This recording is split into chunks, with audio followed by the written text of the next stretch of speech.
अथ श्री पुरुष सूक्तम् हरि ओम तच्छम्यो रावृणीमहे गातुं यज्ञाय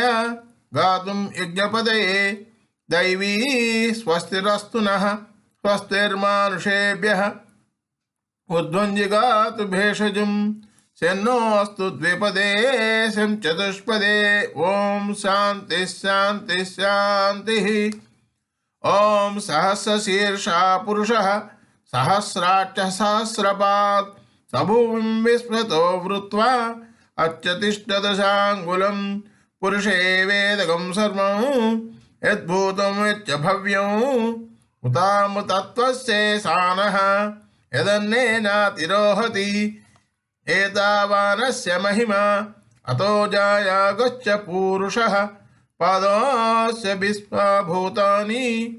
त्रिपादस्यामृतं दिवि त्रिपादोर्ध्व उदेत् पुरुषः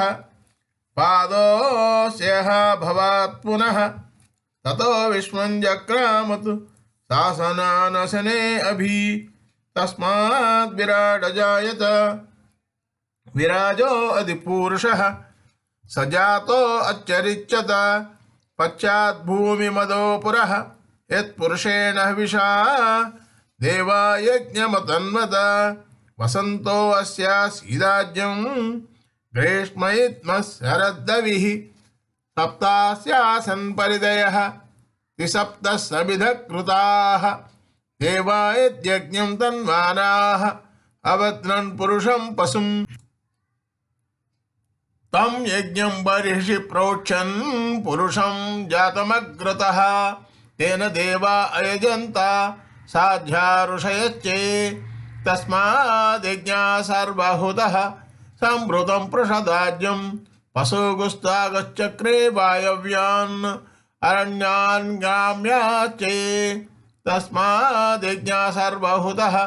ऋचः सामानि जिज्ञिरे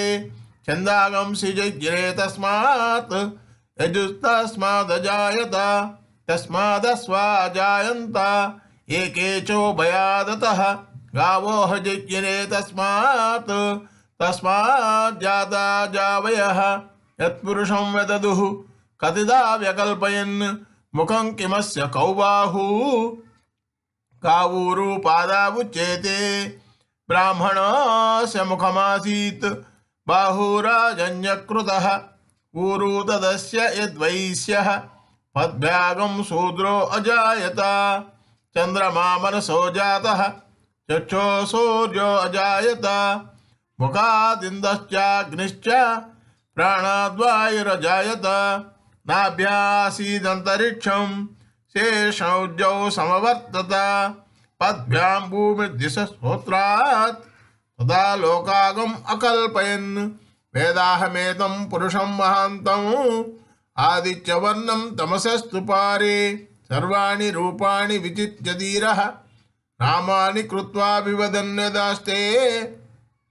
धाता पुरस्ताद्यमुदा जहार चक्रप्रविद्वान् प्रदिशश्चतस्रः तमेवं विद्वान् अमृतय भवति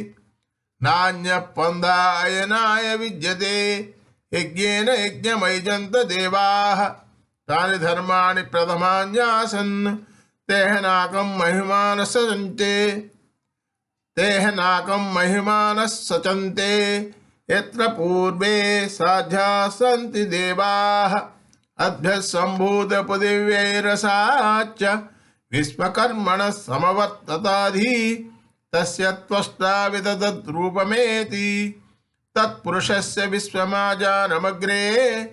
वेदाहमेतं पुरुषं महान्तम् आदित्यवर्णं तमसः परस्तात् तमेवं विद्वान् अमृतयः भवति नान्यः पन्था विद्यते यनाय प्रजापतिश्चरति गर्भे अन्तः अजायमानो बहुधा विजायते तस्य धीराः परिजानन्ति योनिं मरीचीनां पदमिच्छन्ति वेदसः यो देवेभ्यः आतपति यो देवानां पुरोहितः पूर्वो यो देवेभ्यो जातः नमो रुचाय ब्राह्मये रुचं ब्राह्मं जनयन्तः देवाग्रे तदब्रुवन् यस्त्वैवं ब्राह्मणो विद्यात् तस्य देवासन्वसे रेच्यते लक्ष्मी च पत्न्यो अहोरात्रे पार्श्वे नक्षत्राणि रूपम् अस्मिनो व्याप्तौ इष्टं मनुष्याण अमुं मनुष्याण सर्वं मनुष्याण ओम तच्छयोरावृणीमहे गातुं यज्ञपतये दैवी स्वस्तिरस्तु नः स्वस्तिर्मानुषेभ्यः ऊर्ध्वं जिगातु भेषजं शं नो अस्तु द्विपदे शं चतुष्पदे ओम शांति शांति शांति इति श्री पुरुष सूक्तम्